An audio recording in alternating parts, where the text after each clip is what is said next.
Hello everyone! This is Reverend Naoya Okano of Los Angeles Gedatsu Church. Today, I'd like to introduce my sermon I delivered at the Mother's Day service this year in May 2023. Appreciation for parents, especially for mothers, is one of the fundamental principles of the Gedatsu teaching. In our daily prayers, when we recite appreciation and gratitude, we say, I shall reciprocate profound and immeasurable blessings I receive from my country and my parents, followed by teachers, society, and all creation in the universe. So, appreciation to parents is the second most important part of the prayer. Gedatsu Kongo said, we have received unlimited blessings and love from our parents just by their giving birth to us. He taught us that we must appreciate our mother, no matter how good or bad the parent she may be. Last month, April 19, was my father's birthday, so I texted him happy birthday. So he replied to me, today is the day that my mother risked her life for me to be born. I really appreciate it and thanked her. I was expecting him to say thank you for my message, so I was surprised, but he was right. It was thoughtful of him to recognize and appreciate his mother on his birthday. So today, I'd like to share with you the experiences of my mother's mother, my grandmother. Well, this is a portrait of my grandma's family. We made it to celebrate my grandma's 88 years old birthday about 4 years ago. My grandma's name is Hanako Hanawa. She was born in 1931 in Yamanashi Prefecture, which is located at the foot of the Mount Fuji. When she was a little girl, she experienced the hardships and the terror of World War II. She once told me that she was very scared when she was running after hearing an air raid alarm. After the war, she met her future husband, Tosuke Hanawa. They married and moved to Hino City in Tokyo. Then when my grandma was 28, my mother was born. 2 years later, my grandma gave birth to a baby boy, my uncle. So everything went smoothly until a rainy night in August 1964, when tragedy struck. Grandpa, who was supposed to return home on his motorbike, was found in a river after falling from a bridge. He was taken to a hospital and had surgery for his injuries, but he soon passed away. My grandmother was only 32 years old, my mother was 4, and my uncle was 2 years old. The day after the accident, police conducted an on-the-spot investigation. But due to the heavy rain, no skid marks or vehicle fragments could be found. So the police concluded that it was a single vehicle accident. Therefore, my grandmother could receive only the minimum insurance payout. Grandma's father urged her to return to her hometown in Yamanashi Prefecture, but she decided to stay in Tokyo. She didn't want to leave the home that was full of memories with her husband. In the weeks that followed, in the depth of her sorrow and darkness, the insurance payments quickly ran out. Grandma had to receive public welfare assistance to survive, but welfare support in those days was not sufficient for the three of them. So my grandma needed to work, but her children, one after the other, were continually sick, so she could not afford even to look for a job. One day, her sister, who was married to a Gedatsu member and lived in western Japan, introduced her to one of the Gedatsu branches, saying, "You will surely find a way to true happiness." My grandma's first reaction was, "Religion?"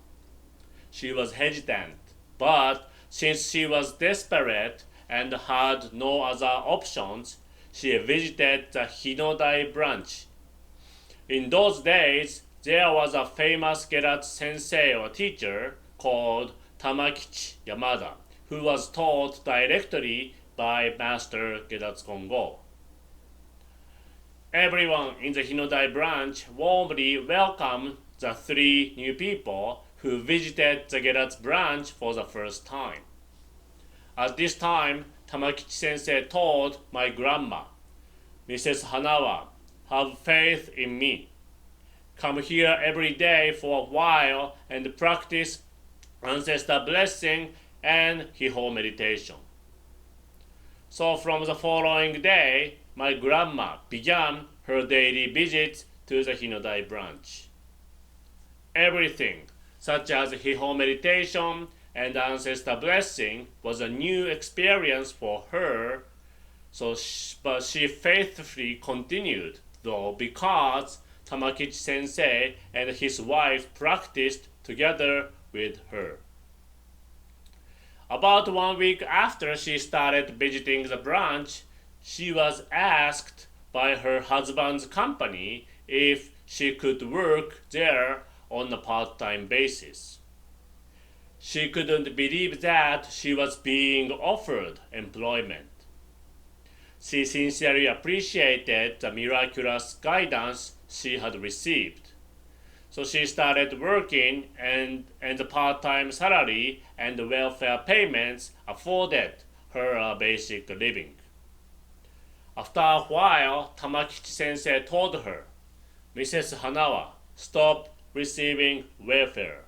Instead, first donate quite a bit of money to Gedatsu Kongo."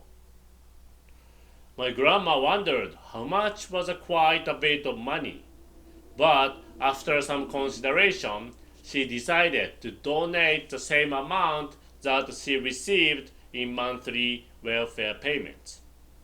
A few days later, when my grandma was chatting with her neighbors, she heard that a nearby university was looking to hire a regular staff member to cook meals for the boarding students.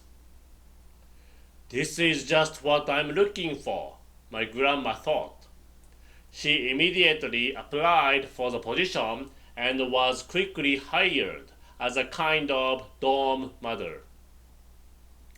Because it was a full-time position, she was able to make more money than in her previous part-time job. Thus, she could stop receiving welfare, as Tamakichi sensei advised. Well, there was a downside to her new job, however, because she had to prepare meals for the boarding students. She could not go home until after 7 p.m. My mother and uncle, who were 10 and 8 years old at that time, came home from school at 3 o'clock. My mother at that time recalls feeling lonely after school and missing her mother until she came home. My grandma came home around 7 p.m., fed her children, then went to visit the Hinodai branch, telling my mom, "Take care of your little brother." My mother didn't want her mother to go, so she sometimes begged "Mom, please don't go." My grandma was afraid that if she stopped visiting the branch, things would revert back to their previous life when they didn't have enough money. So she persuaded her daughter to be patient. Grandma resolved to continue visiting the branch. Thus, even though my grandma, mother, and uncle experienced great difficulties after the death of their beloved husband and father, and despite having to live on welfare, thanks to my grandma's strong belief and efforts to keep visiting the Gedatsu branch, the practice of Hiho meditation and ancestor blessing, as well as my mother's patience and support, they were guided on their path toward true happiness. This is my grandma's story of how she and her family started learning Gedatsu. When I learned about my family history, I realized that I am able to exist here today thanks to the efforts of my grandma and mother and the countless challenges they had to overcome. That made me feel truly appreciative of both of them. So nothing is wasted in life, everything has meaning. Every mother, grandmother, great grandmother, everyone has their own history, and because of their histories, we are allowed to live. I'd like to conclude my sermon by offering a bouquet of sincere appreciation and love and prayer to all mothers, past and present, who have contributed to our lives, to the communities we share, and to the society we create together.